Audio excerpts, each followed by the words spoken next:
say that it's the study of all things human. And by that, I mean sociologists study individuals and structures and social groups.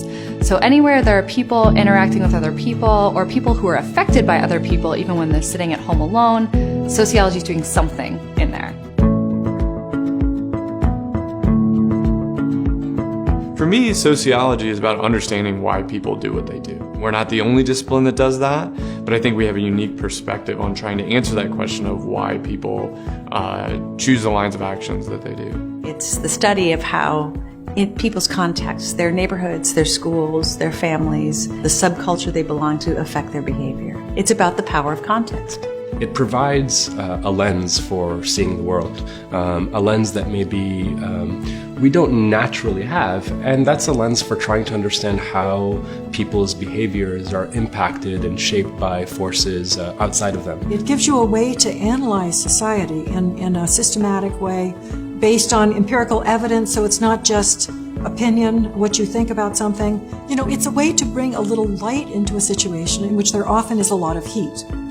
There often is a lot of fire and anger and angry voices, but it's a way to kind of step back from that and say, okay, let's try to analyze this and see what's going on here. One of its main strengths is looking at inequalities, and especially very subtle inequalities. Inequalities change over time and across historical eras, and so sociologists really look at what kind of processes reinforce those. Sociology can help us to understand what happens as our world becomes more and more complex. And as the global population becomes more and more integrated. Sociology allows us to apply a historical lens where we can really think about the foundations of our society and the inequalities and divisions that produced along racial, class, and gender lines. A big problem that sociologists have been interested in is social mobility, or the lack of it. People tend to end up in this similar social class position as their parents.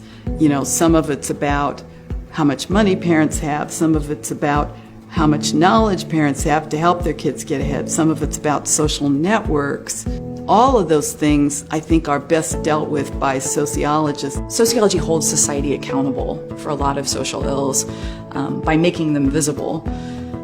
So I think sociology is important because it makes these types of inequalities or invisible social structures visible. In the process, it sort of provides society with a roadmap of how we might be able to facilitate change. What I think sociology can do for society is to offer policy-relevant research. The issues of economic inequality and political polarization today require as much perspective as we can gain on them. And so sociology, I think, is uniquely positioned by talking to people and taking a whole range of data and information sources and trying to make sense of the lived experience that people have.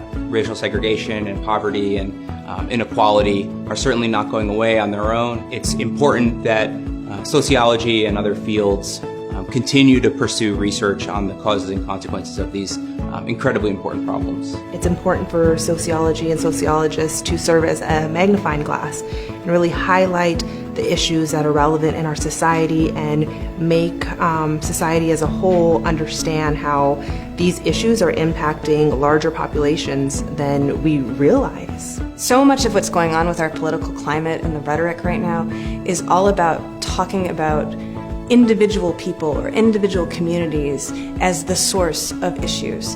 And the reality is these are collective problems that have structural basis. And sociology is fundamentally helping us understand how those inequalities are shaped, what is going on with structure that's shaping them, and what we can do about it. I think right now it's a perfect opportunity for sociologists to make a contribution to the discourses that are going on.